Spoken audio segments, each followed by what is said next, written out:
Bagi kalian lulusan sekolah menengah kejuruan, Tentara Nasional Indonesia Angkatan Darat membuka peluang untuk menerima bintara kejuruan. Bisa ilmu komputer, jaringan, atau hacking, segera daftar bintara profesi, bintara keahlian. Kamu hafal Al-Quran, hafiz berapa juz, daftar. Peluang sangat besar untuk lulus. Tentara Nasional Indonesia Angkatan Darat memberikan kesempatan kepada pemuda dan pemudi untuk menjadi bintara melalui pendidikan sekolah calon bintara prajurit karir. Persyaratan umumnya yang pertama warga negara Indonesia, pria, dan bukan mantan prajurit TNI, Polri, dan PNS. Kemudian yang kedua, bertakwa kepada Tuhan Yang Maha Esa. Yang ketiga, setia dan taat kepada Pancasila dan Undang-Undang Dasar 1945. Yang keempat, usia tidak kurang dari 17 tahun 9 bulan dan tidak lebih dari 22 tahun pada saat pembukaan pendidikan pada tanggal 28 September 2020. Kemudian yang kelima, berijazah minimal SMA, MA, SMK, baik negeri atau swasta yang terakreditasi sesuai kebutuhan dengan persyaratan nilai rata-rata seperti ini. Untuk lulusan SMA atau MA atau SMK tahun 2016 nilai ujian nasional rata-rata minimal 50. Untuk lulusan SMA atau MA atau SMK tahun 2017 nilai ujian nasional rata-rata minimal 40.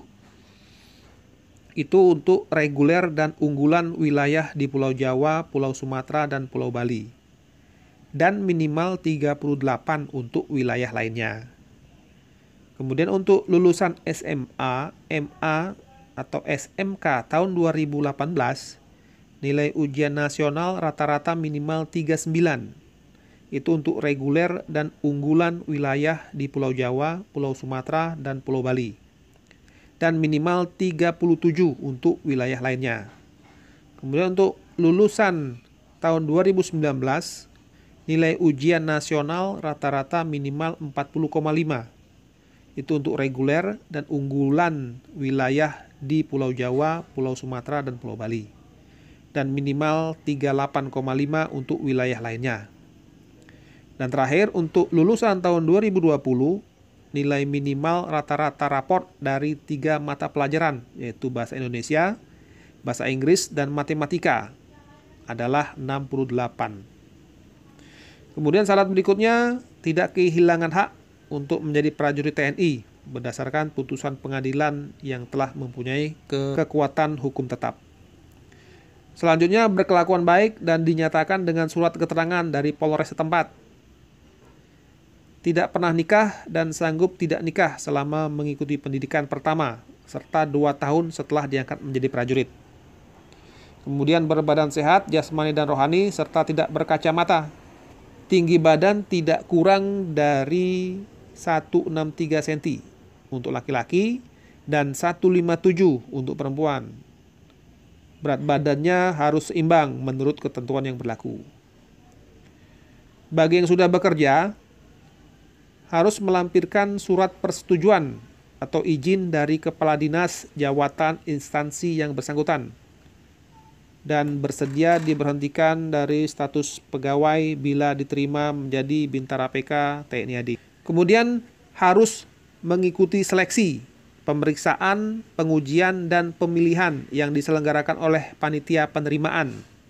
Untuk cabang PK pria keahlian, materinya yang pertama adalah administrasi, kedua kesehatan, ketiga jasmani, keempat litpers, kelima psikologi, dan keenam keahlian jurusan masing-masing. Sedangkan untuk cabang PK pria dan wanita sumber reguler, materinya administrasi, kesehatan, jasmani, litpers, dan psikologi. Selanjutnya bersedia menjalani ikatan dinas pertama sekurang-kurangnya 10 tahun dan bersedia ditempatkan di seluruh wilayah Negara Kesatuan Republik Indonesia. Ada persyaratan tambahan, perhatikan. Yang pertama, harus ada surat persetujuan orang tua atau wali. Ini dapat ditandatangani ibu kandung, apabila bapak kandung bekerja di luar daerah atau luar provinsi atau telah meninggal dunia. Dan ibu kandung tidak kawin lagi. Dan selama proses penerimaan prajurit TNI AD, orang tua atau wali tidak melakukan intervensi terhadap panitia penerimaan maupun penyelenggara pendidikan pertama dalam bentuk apapun, kapanpun, dan dimanapun. Kemudian yang kedua, orang yang ditunjuk sebagai wali dari yang bersangkutan berdasarkan surat keterangan dari kecamatan.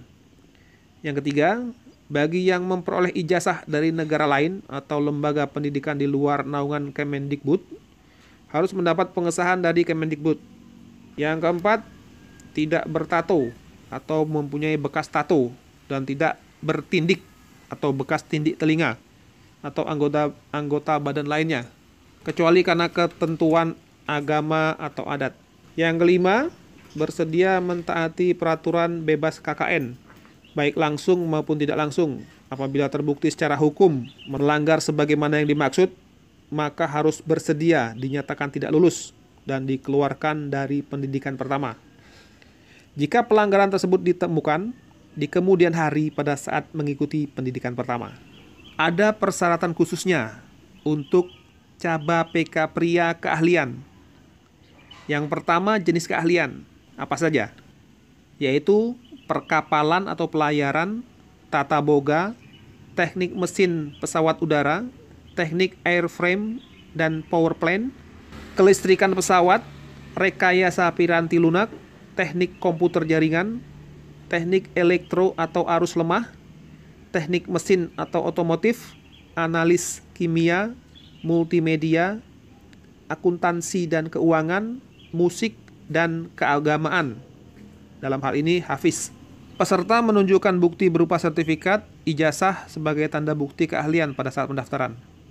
Kemudian untuk Caba PK reguler, memenuhi persyaratan rikuji sesuai dengan ketentuan.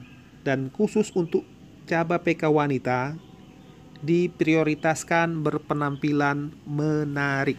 Pendaftaran dilakukan secara online tanggal 1 Januari sampai dengan 28 Agustus 2020 melalui website yang di bawah ini. Berarti masih ada kesempatan 1 bulan lagi nih ya. Kemudian segera laporkan diri ke Agendam atau Agenrem dengan membawa bukti pendaftaran online untuk didata dan sekaligus mengambil formulir yang disiapkan oleh panitia. Selanjutnya, calon mengisi formulir sesuai ketentuan dan dibawa kembali pada saat pengecekan awal atau calon langsung datang ke tempat pendaftaran dengan membawa persyaratan administrasi sesuai ketentuan yang berlaku. Untuk pendaftaran ulang, Caba PK keahlian pria dan wanita itu dimulai tanggal 27 Juli sampai dengan 8 Agustus 2020. Berarti sebentar lagi terakhir nih ya, sebentar lagi berakhir. Sedangkan untuk Caba PK reguler pria itu tanggal 24 sampai dengan 28 Agustus 2020. Itu untuk wilayah Jambi. Sedangkan untuk pengecekan awal dan parade Caba PK reguler pria, wanita, dan keahlian menggunakan sistem gugur. Nah, sekarang tata cara daftar ulangnya gimana?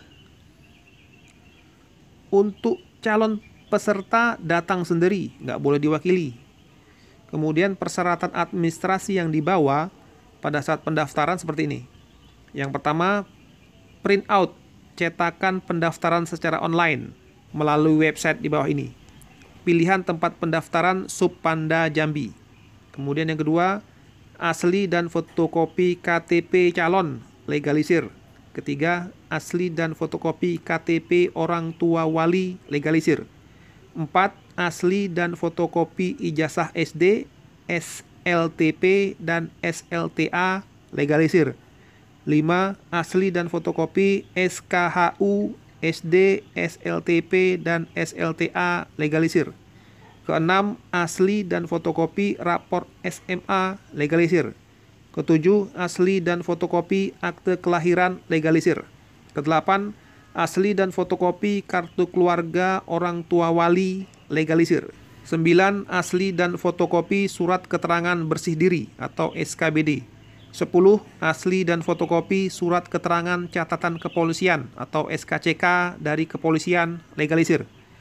11. Pas foto hitam putih ukuran 4x6 15 lembar. 12. Surat keterangan Babinsa setempat, tempat domisili, dan terakhir kartu BPJS aktif.